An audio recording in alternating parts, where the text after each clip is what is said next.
It's the Locked On Flyers podcast for Tuesday, December 12th, your daily dose of Flyers news, analysis, and high quality content that is looking to the Flyers to keep it rolling versus Nashville. Yeah, keep it rolling. That's a good song by Paul McCartney and the Wings. All right, let's get the show going. Your Locked On Flyers, your daily podcast on the Philadelphia Flyers. Part of the Locked On Podcast Network. Your team every day.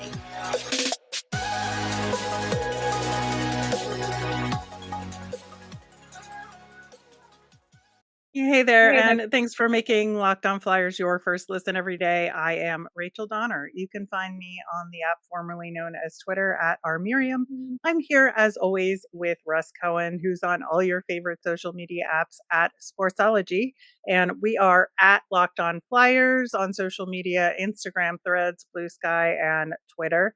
Today's episode is brought to you by Sleeper. Download the Sleeper app and use the promo code LOCKEDONNHL to get up to $100 match on your first deposit. Terms and conditions apply. See Sleeper's terms of use for details. You can find us over on YouTube or on the SiriusXM app or anywhere you listen to podcasts. Subscribe to get our latest episode as soon as it's available here on the Locked On Podcast Network. Your team every day. I just want to take a quick moment before we dig into our preview of Flyers versus Preds. And today is Tuesday, so of course it'll be Phantoms Tuesday, and check in on our prospects in Lehigh Valley. It is actually our 1,000th episode of this show, so thanks to everybody. Yeah, thanks to everybody out there who's been listening since day one or since yesterday. Love you one and all. And yeah, keep those excellent questions coming, and keep your flyer smarts coming on the YouTube comments. And looking forward to the next 1,000 episodes. I'm not Um, counting you. I just when it happens, it happens. yep, yep. Sometimes it sneaks up on you like that. So, looking ahead to tonight's Flyers matchup against the Preds, not much news coming out of the Flyers or any indication of lineup changes as of our recording. So, we're looking to see something pretty similar to what we saw, although they might do a 12 and 6 because we don't have the altitude issues that we had in Colorado. Right, 12-6 could happen. Does that mean Olle Lycksell gets in there? We hope. I don't know. Uh, could he go 11-7 again? He could. Like this is, it wouldn't shock me because they won, and he'll just go that way anyhow. Like it's hard to predict. Uh, if you ask me to predict, I think they're just going to go 11-7. I'm gonna say 12 and 6, but, it means Ryan Poehling is well enough to That's go the big back in thing the that we don't lineup. know. Yeah. Yeah, so we'll see on that front, but that is my prediction, is that we'll see Ryan Poehling back in and, just go from there. Looking at the Nashville Predators, they had been having some injury issues, but, some guys were getting back into the lineup. Carrier recently got back in. Cody Glass also recently returned to the lineup, but he was a healthy scratch in the last game. And I think that the only other kind of big story around Nashville right now is the Tyson Barrie trade rumors that have been out and about there. There had been sort of a leak related to his agent, and a little kerfuffle there as you were around how that happened. He'd also been a healthy scratch for a few games.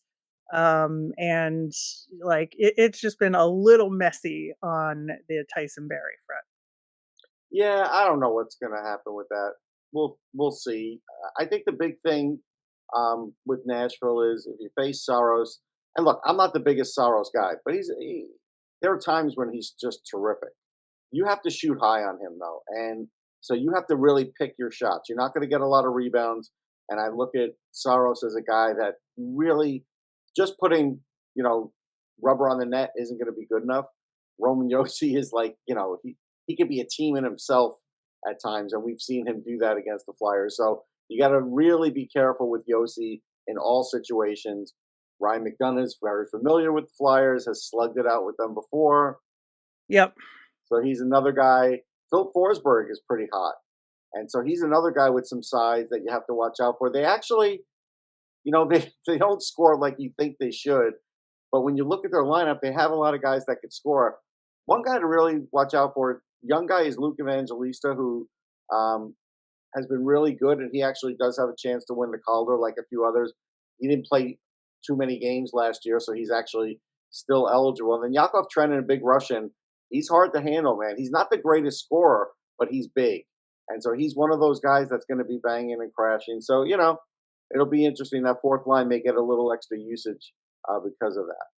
Yeah, I think it'll all just depend on the matchups, right? And Yeah. especially with it being a home game for Nashville, they'll get that last change, and so they'll use that fourth line of theirs in very particular situations, I'm sure. Your point about Trennan stands, and Luke Evangelista, you're right, has had a really good season so far. I'm actually looking forward to watching him play. I haven't had a chance to do so that much, and with him in the Calder race, that'll be a fun thing to watch.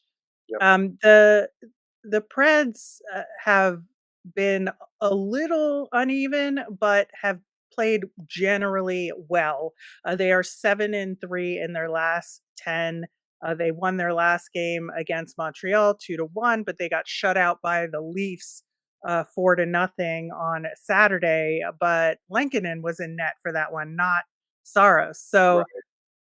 I think, like, you gotta take that into consideration. Not exactly sure who will get, the pattern would say Lankinen, but, with enough rest, they may as well just put Saros back in, and That's with what the I think they're Flyers going sco to do.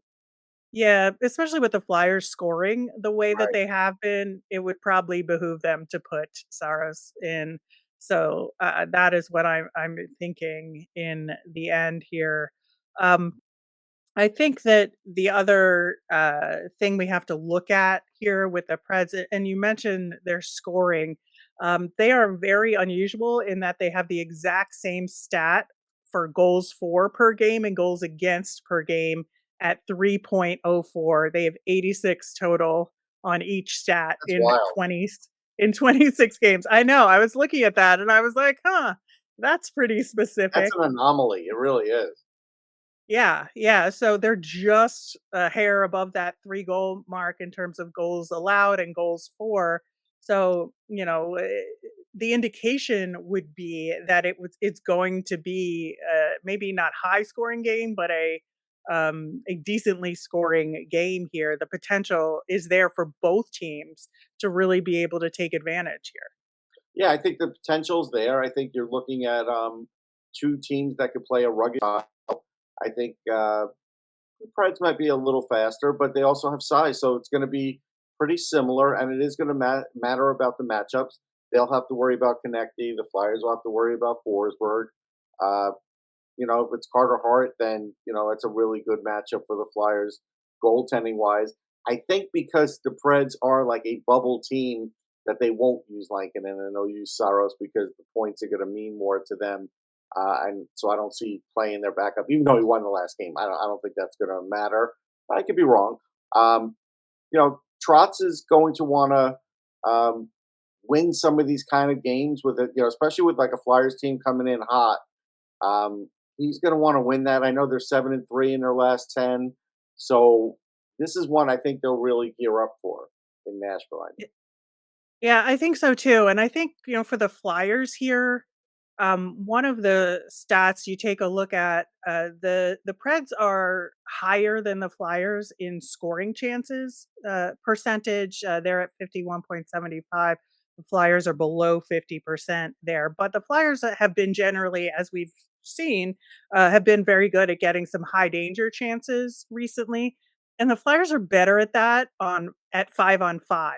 And I Right. think really the Flyers, this is not a game where we're gonna look to the power play because, like, it it is what it is, and even though the Preds have a terrible penalty kill, I think that really they're gonna get their better chances at 5-on-5, and so they're gonna have to look at those rush opportunities that they've been getting recently and capitalize on them in the same way they did against the Avs.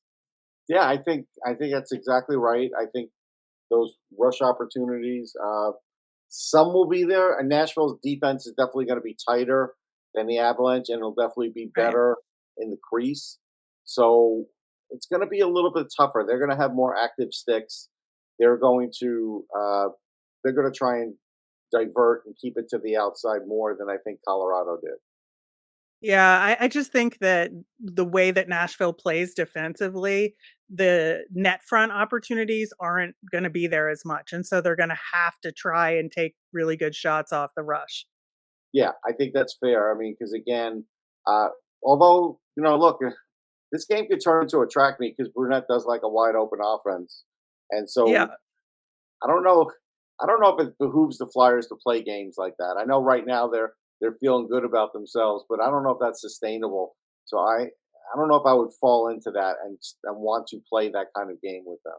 yeah, I think that's fair, and I think the other thing for me is, looking at the improving faceoffs that the Flyers have had as of late and really start to capitalize on set plays. We saw them recently be able to do that a little bit more, and, given that Nashville isn't as good at faceoffs as the Flyers are right now, I wouldn't say statistically across the board that's true, but the way these teams have been playing recently, that is the case.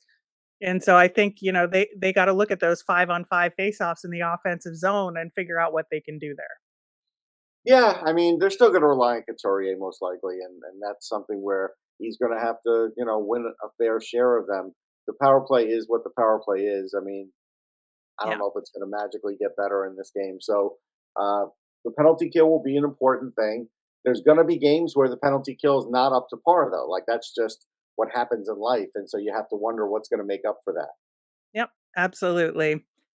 All right, well, we'll see how that game goes tonight. Hopefully the Flyers can bring home a 5th consecutive win, keeping our fingers crossed there. In the meantime, we got to check in with our prospects in Lehigh Valley, and we will do that coming up next. You know that feeling when your favorite Flyers player scores a hat trick? If you want to get that feeling and win 100 times your money, play Daily Fantasy Hockey on the Sleeper app. As the official daily fantasy app of the Locked On NHL Network, Sleeper is our top choice for daily fantasy sports, especially daily fantasy hockey. Fans can also play daily fantasy NFL, NBA, MLB, and college football on Sleeper, and entries can be made in under a minute.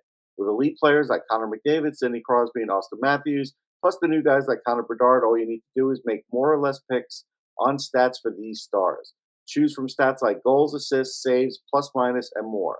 To win 100 times bet on Sleeper, you need to currently predict the outcome of 8 player stats.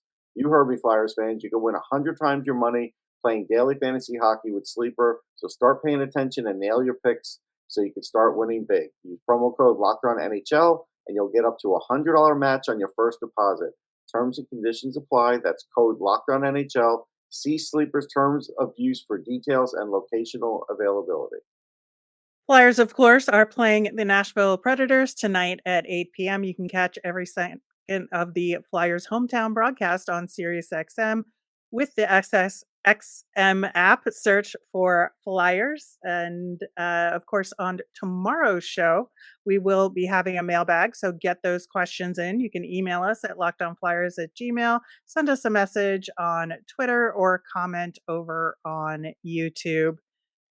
Phantoms had a 2-game week this week, which had split results with a loss followed by a win. They are 10-9-4 now, still in 7th at the divisional level, which is like not ideal, let's say. Despite some really good individual results, like the team just isn't where it needs to be.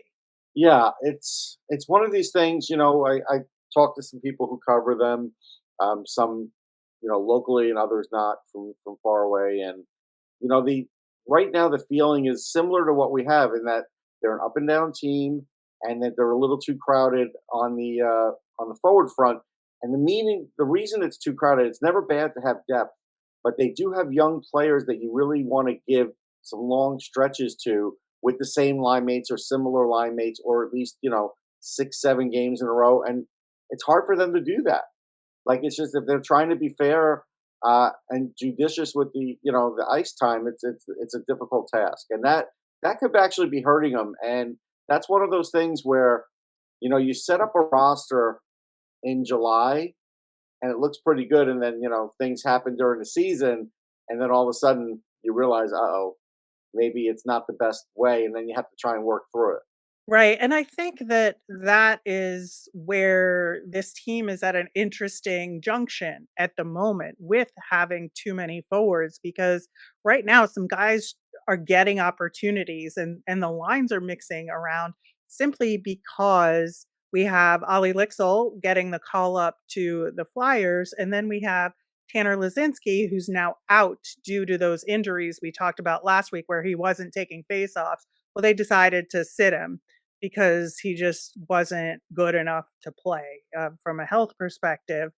And so that's two of your top line out of the lineup. And they had been responsible for a huge percentage of the scoring for the Phantoms and had led to a lot of their success and those individual excellent results that I was referring to. And so, you look at that and then you look at some other injuries. Helge Grans is now out indefinitely with an Yeah, that, injury. that kind of Uh, sucks. I want to talk about that because I feel yeah. like uh, when he played, he was pretty good.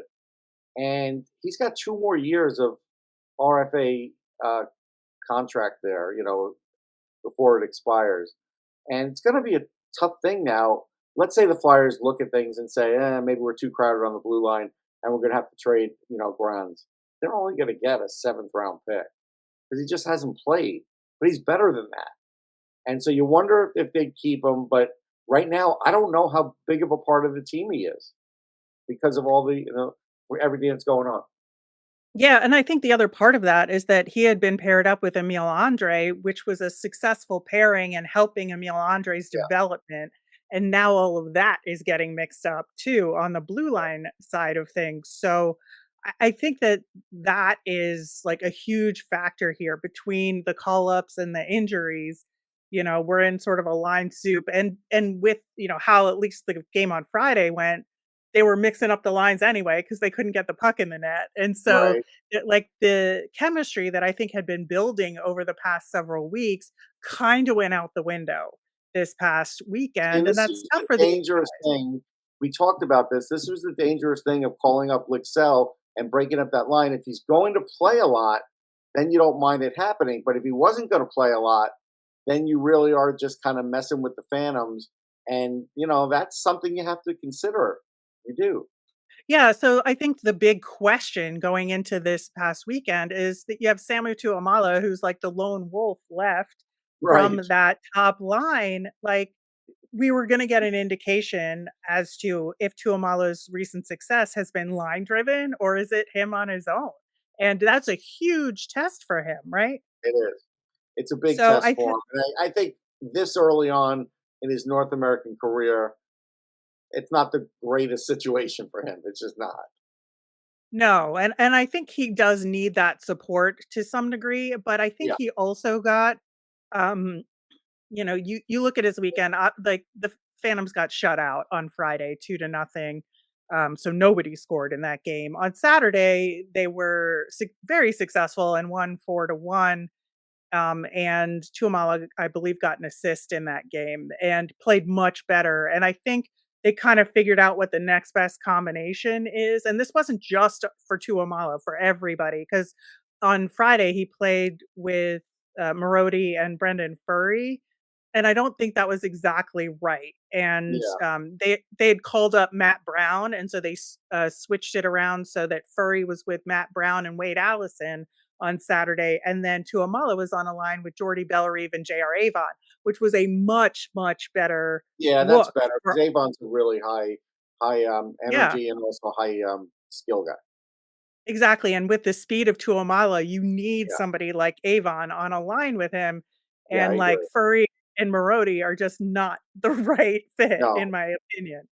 No, I agree with you. So yeah, so at least they did figure it out over the course of the weekend a little bit better in terms of what combinations were gonna work, but, it was really looking at Tuamala, it was looking at does Elliot Denoye step up this weekend as well, because that first game against Providence where, They only had 2 shots on goal in the first period, 6 shots on goal in the second period. They wound up getting 11 in the third period where they had really picked it up and then just got hosed by some penalties, Yeah, and gave up which a is we 5 on talked about 3. all year. Yep. Yep, that's another issue which we can get more into in the next segment, but I think that in terms of looking at some individuals and looking at the team as a whole, this is like a next man up situation, and, you gotta take the minutes you have and do with it what you can to prove, A, yourself, and B, get wins on the board. Yeah, I mean, Denoye so far has been a little disappointing this year. He's not the guy he was last year. And so he really does need to pick it up in this situation, especially if he wants to get a call up. Like he's just, he's way, way far away from what he was when they called him up like last March or something. So I think that there's a lot to that there, and Elliot Denoye got on the board on Saturday. Yeah, So you look at both Tuamala and Denoye, or I think the guys with the biggest microscope on them. I think by Saturday they had figured it out in terms of the new line combinations, and that's a good thing. that's a good thing if they So have. yeah, I really think they did, but unfortunately Friday's game was a bit of a wash there, but we mentioned the penalties, and there's a lot more to discuss about the blue line side of things here as well. We will do that coming up next. Passion, drive, and patience, what brings home the winning trophy, is also what keeps your ride or die alive. eBay Motors has everything you need to maintain your vehicle and level it up to peak performance. From superchargers, roof racks, exhaust kits, LED headlights, and more, whether you're into speed, power, or style, eBay Motors has got you covered. With over 122 million parts for your number one ride or die, you'll find exactly what you're looking for. And with eBay Guaranteed Fit, your part is guaranteed to fit your ride every time or your money back. Because with eBay Motors, you're burning rubber, not cash. With all the parts you need at the prices you want, it's easy to turn your car into the MVP and bring home that win. Keep your ride or die alive at ebaymotors.com. Eligible items only, exclusions apply. eBay Guaranteed Fit only available to U.S. customers. Locked On has launched the first ever national sports 24/7 streaming channel over on YouTube. Locked On Sports Today is here for you 24/7, covering all the top sports stories of the day with local experts of Locked On, plus our national shows like Locked On NHL, covering every league. Go to Locked On Sports Today on YouTube to subscribe. Russ, jumping right back in to that penalty situation here. Yeah, I think that the game Friday, you could whinge about the penalties that were called and were they ticky tack or not really legit, but the bottom line is you got to deal with what's being called.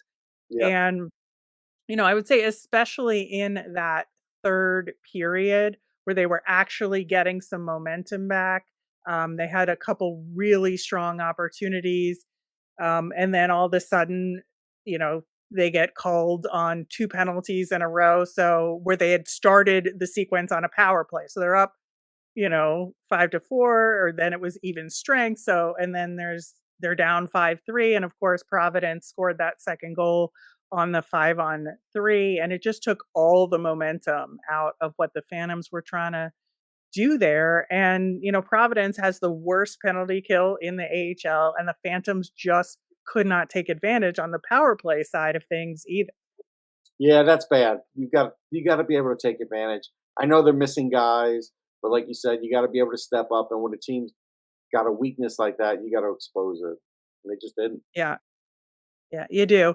I do want to talk about the game on Saturday, though, which was much, much better. They obviously were just like, okay, now we've sorted out the lines. We figured out a little bit better chemistry. Now let's go out and win one, which they did on Saturday, which was the teddy bear toss Yeah, game, which was so fun. And honestly, I could not have come up with a better guy to score the teddy bear goal than Zayd Wisdom, because it was his first goal of the season. He had been knocking on the door for, like, I would yeah, say 3 weeks with so many quality chances there, just couldn't get it home. finally does, and thousands of teddy bears rain on the ice when he Yeah, does. he needed that goal. It was nice, and they always get a really good amount of teddy bears there that go to charity. So that's great. Always a good time, and glad that he was the guy. He was having a great time with it. Yeah, I There was, of course, like, a few of the absolutely massive teddy bears, and there was, like, a 10-foot long giant snake that got thrown over the glass, but there was, like, one of those massive teddy bears that's, like, people size that 5 or 6 players were trying to pull over with their right. sticks, and it was so funny, like, the whole thing was really, really cool, but yeah, could not, have seen a bigger smile on Zayd Wisdom's face. So, he's another guy that's getting these opportunities with the He next is, man up, and that's and nice. I and mean, right now he hasn't had a great year for results, and he needs to show some results. You don't want to get lost in the organization. Yeah, exactly, exactly. I would also say that we got some really quality goaltending this weekend overall from Felix Sandstrom and Cal Peterson. Sandstrom played in that losing effort, but I think given everything and what he was facing from having the team on the kill, I think he played really well and saved a lot more shots in that one. And then Cal Peterson, he faced a ton of shots on Saturday. There were 30 shots on goal on him in the last 40 minutes of the game in those last two periods. And, the Phantoms kind of were the opposite, where they had 15 shots on goal in the first and then 13 combined the rest of the game. And they won despite that. So, Cal Peterson was a huge part of that victory on Saturday. Yeah, I mean, I'll admit that while Cal's a good guy and he's been a real good competitor, I don't love that he's getting the lion's share of these games. I don't. You have younger goalies here that probably could still win you games, and you could be helping you for the future. I don't know where Cal's going to be for the future of this team. So he might just be a future salary dump, and that's not to be mean. It's just the way that finances are. So I wish Sandstrom would get him more games. I do. Yeah, I think if there's a 3-game weekend, Sandstrom would play 2 and Peterson would play 1. I think that's kind of what we're looking at here. With a 2-game weekend, they just decide, and they're back to back, they decided to split the 2 games. I don't Yeah, really fault them too much for that. And I think that, with Providence being a stronger opponent, at least as the matchups have gone recently, I think that was the right decision to put Sandstrom in that game and then have yeah. Peterson play. Plus, if Sandstrom plays more and he starts to play well, at least you could, if you had to trade him, you could get something for him. If they're not going to hold on to him and re-sign him, get something for him. I mean, he's still an asset, but he's going to be a quickly depreciating one if he only plays half the games. Yeah. Yep, I think so for sure. It's a lot of players like we said, and you got to make sure that the right guys are getting the right ice time. And on the blue line, I think that unfortunately, again, with kind of the pecking order here, now that Mete is out, and I don't know how long that's going to be, it could be something small that he's right back in it. But he's obviously been sort of the next man up for the Flyers side of things. Will Ronnie Attard get an opportunity here is the question. And I I mean, he still think he should. should. Will he? Not in the foreseeable future, but he should. Yeah. But it's given a chance for Mason Millman now, who I think had an assist the other night, who is Yep. essentially the lost guy in this whole equation because he is a pretty good defenseman, like he really is. Yeah, so looking at Adard and Jennings as well, I just think that the 2 of them need to be next on the list for call-ups, and so Yeah, we'll see what happens on the blue line side of things and what the Flyers decide to do there, but, in the meantime, the Phantoms have a 3-game weekend or week coming up.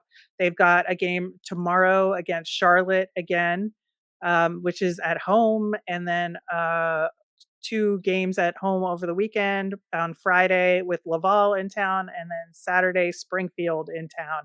So a lot of opportunities here for guys to get in, get some ice time, and prove themselves. Yeah, for sure. Be fun to watch. All right, that'll do it for today's show. As a reminder, we always want to hear from you. Send in those mailbag questions via Twitter at Locked On Flyers. You can email us at lockedonflyers@gmail or comment over on YouTube. I'm Rachel. I'm on Twitter at rmiriam. That's RMIRIAM. I'm Russ. I'm at Sportsology, SPORTSOLOGY. Have a great day.